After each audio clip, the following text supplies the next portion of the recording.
Baik, terima kasih. Ini ada pertanyaan tentang pinjol, pinjaman online. Baik, ini pertanyaannya, pinjaman online itu riba atau tidak? Ada yang punya pengalaman pinjam online? Saya belum pernah pinjam online, sehingga untuk membahas bab ini perlu testimoni dari yang pernah pinjam. Prinsipnya seperti apa, konsep pinjam-pinjamnya bagaimana. Saya belum pernah minjem, tapi pernah beberapa kali saya dihubungi oleh pihak yang pemilik uang atau pemilik modal dari pinjam online. Karena ternyata ketika ada orang pinjam online, itu kemudian nomor yang ada di HP-nya itu akan di-cloning, sehingga di-cloning itu apa namanya istilahnya, sehingga semua nomornya itu teman-teman dari si peminjam itu akan masuk dalam datanya.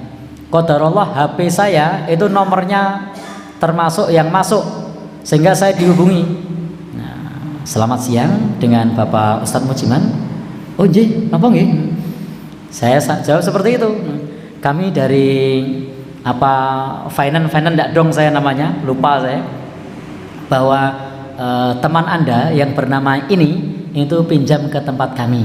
Kami harap Anda untuk mengingatkan agar segera membayar ke tempat kami. Nah, pinjamannya sekian dan segera untuk melunasi pokok dan bunganya.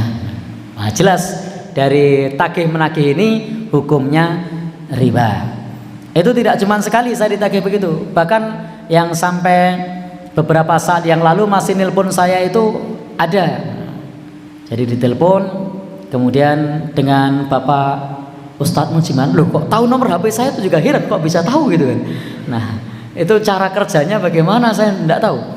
Saya ditelepon lalu mengatakan bahwa teman Anda yang bernama Fulan itu telah menjaminkan Anda sebagai penjamin. Nah, untuk hutang di tempat kami senilai sekian dan sudah nunggak sekian dan seterusnya.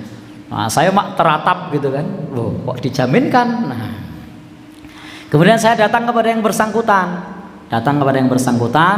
apakah betul menjaminkan? Tidak menjaminkan. Memang ketika kemudian orang itu pinjam online, dia store data, maka nomor-nomornya itu akan masuk, sehingga supaya orang yang dihubungi tadi mau nagih, maka pihak pinjol mengatakan Anda dijadikan penjamin. Otomatis akan menjadi teror bagi yang meminjam, sehingga teman-temannya mendatangi dia pada nagih, dan seterusnya. Maka hukumnya riba atau tidak jelas dari pengalaman beberapa kali dihubungi oleh pihak penyelenggara pinjam online. Praktek tersebut adalah praktek riba. Kullu qardin jarra manfaatan fahuwa riba. Setiap pinjaman yang menarik manfaat dari meminjamkan uang itu adalah riba. Tidak hanya riba dalam pinjam online seperti yang tadi nagih ke tempat saya, walaupun saya tidak ngutang, tapi diminta tolong untuk nagih, itu juga zalim. Kenapa zalim? Karena uang yang tadinya sedikit berkembang menjadi banyak, bahkan bisa berkali-kali lipat dari pokoknya. Jadi sudah riba, kemudian zalim.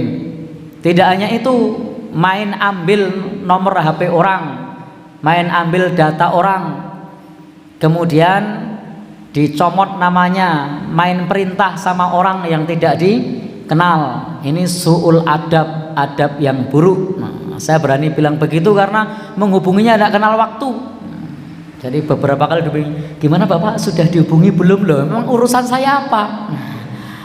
Saya beberapa kali dihubungi itu, tidak tahu kok. Ada yang pernah punya pengalaman serupa?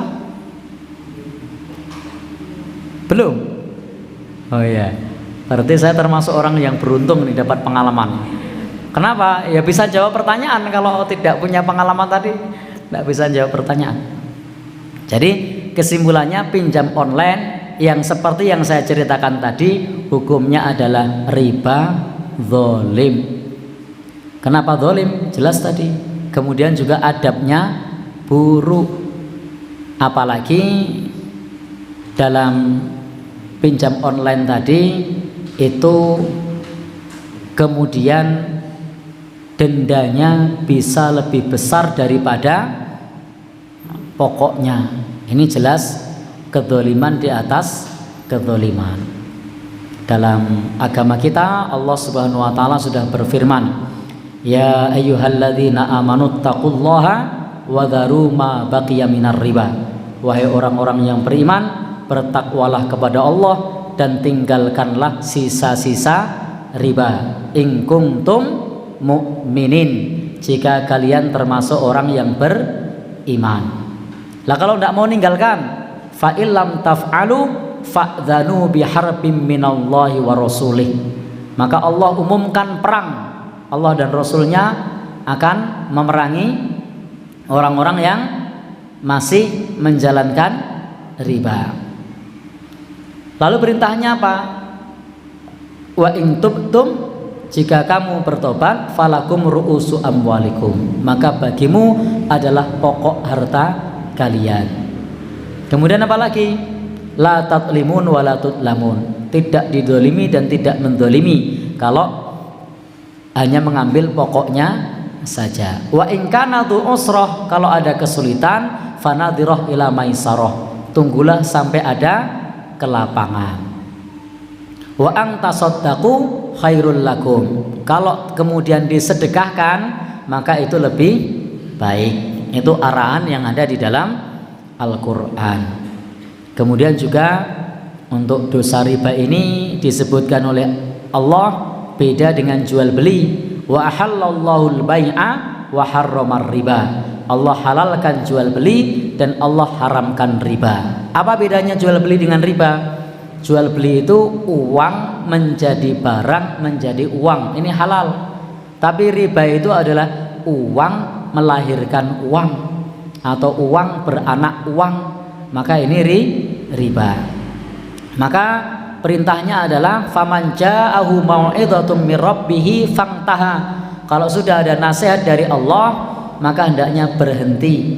Falahu ma salaf, maka baginya hartanya yang telah lalu, maka baginya yang telah lalu. Wa amruhu ilallah, dan urusannya kembali kepada Allah. Wa man 'ada, barang siapa yang ngulangi lagi, faulaika ashabun nar hum fiha khalidun, maka mereka penghuni neraka dan mereka kekal di dalamnya. Kesimpulannya, pinjaman online seperti yang saya ceritakan tadi, hukumnya adalah riba, zalim, adabnya buruk. Wallahu a'lam bishawab.